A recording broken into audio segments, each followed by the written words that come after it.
Social media influencer Sharmishtha Panoli అరెస్టుపై BJP MP Kangana Ranaut తీవ్రంగా స్పందించారు. ఆమెను విడుదల చేయాలని డిమాండ్ చేస్తూ పశ్చిమ బెంగాల్ ప్రభుత్వాన్ని ఉత్తర కొరియాతో పోల్చారు. New Delhi, social media influencer Sharmishtha Panoli అరెస్టును బీజేపీ ఎంపీ కంగనా రనౌత్ తీవ్రంగా తప్పుబట్టారు. ఆపరేషన్ సింధూర్పై కొందరు బాలీవుడ్ స్టార్లు ఎందుకు పెదవి విప్పలేదంటూ ఎక్స్లో వివాదాస్పద పోస్ట్ చేసినందుకు పనోలీని కోల్కతా పోలీసులు అరెస్టు చేయడం, కోర్టు ఆమెకు 14 రోజుల జ్యుడీషియల్ రిమాండ్ విధించడం తెలిసిందే.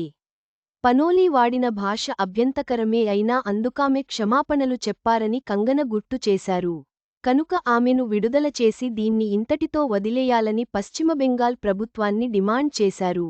అలాగాక మరింతగా కక్షసాధింపుకు పాల్పడి రాష్ట్రాన్ని ఉత్తర కొరియాగా మార్చొద్దని సూచించారు. నెదర్లాండ్స్ ఎంపీ గ్రీత్ వైల్డర్స్ కూడా పనోలీ అరెస్టును తప్పుబట్టారు. ఇది భావ వ్యక్తీకరణ స్వేచ్ఛకు గొడ్డలిపెట్టని ఆక్షేపించారు.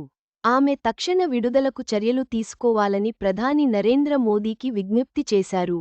షర్మిష్ఠ పనోలీ అరెస్టుపై కంగనా రనౌత్, నెదర్లాండ్స్ ఎంపీ వ్యక్తం చేసిన ఆందోళనలు రాజకీయంగా పెద్ద చర్చకు దారితీస్తున్నాయి. పశ్చిమ బెంగాల్ ప్రభుత్వం ఈ విషయంలో ఎలాంటి నిర్ణయం తీసుకుంటుందో చూడాలి.